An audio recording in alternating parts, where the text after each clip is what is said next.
Can you explain what you've built? Yeah, so we created Space Invaders Galaga.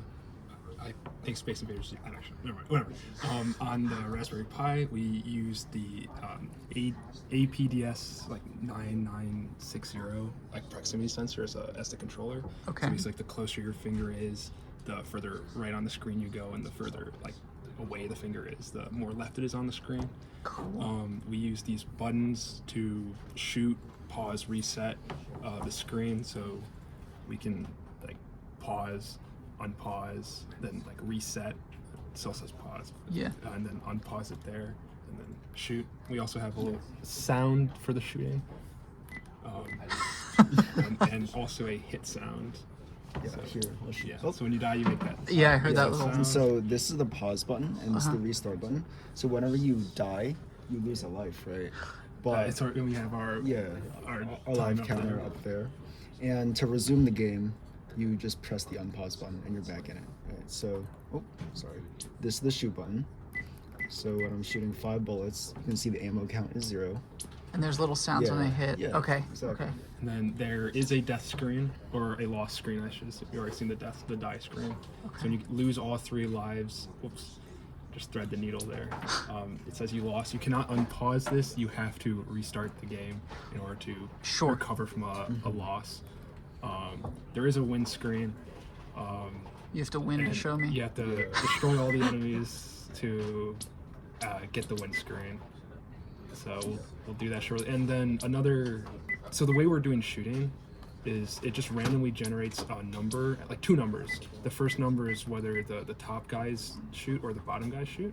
And then the second number is an index of an array that determines the guys in the, which ones that shoot.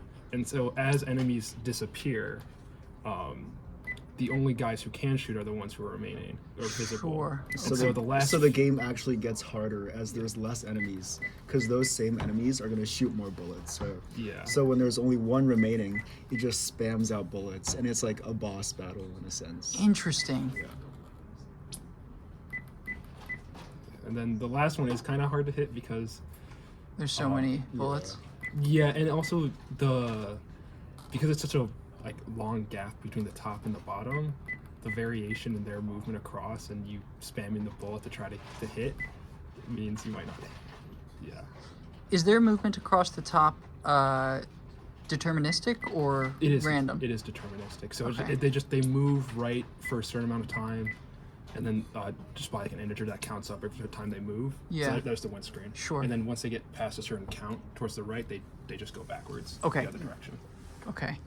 And I want to get, these look like some lovingly generated bitmaps. Is that right? So yeah, so each object is a struct that has the pixel map in. So when we draw it, we just loop through the pixel map and then draw according to like that whatever number it is that corresponds to a color. So like 0 is black, 1 is white, and so on and so forth. The little spaceship is particularly nice. Yeah. And so now you win. Like you just restart the game. Sure. Yeah, and then you have to unpause too. Yeah. Can I try this interface? And then we did low pass the response from there, because otherwise you would just like teleport across the screen. There'd be a lot of jitterness just based on.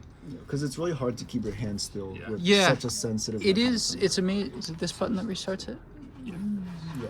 So you have to restart and then unpause. And then unpause. Yeah. The, it's remarkable how actually controllable this is. And as a byproduct of the low passing, there's kind of has like momentum.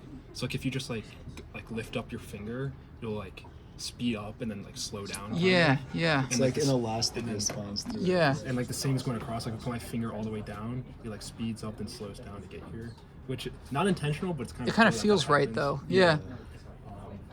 It's Yeah. really, oh, and I want to get a picture of these guys up here. I didn't. Yeah, those are like bitmaps as well, generated the same way as the ship. That's really nice. How about the sound effects? How do you generate those? Are those synthesized? So Or? on the second core, for I guess I put on the second. Nothing was happening on the second core, so for timing, we're using DDS. So I put on the second core, so it's more real time. Okay. It's just like reusing the code from the first lab, just changing the frequency, the accumulator, to have different sound effects than bird chirping. Sure. Man, I really like that interface. It's really, really nice. Really cool. It's really nicely implemented game. Anything else you want to say about it? I guess if we had more time to work on it, we would have added like another like a power up, I guess. Sure, yeah. This is just like future stuff. Well, with 4 weeks, this is quite a lot. Awesome. Really, really nice. Thank you, guys. Yeah.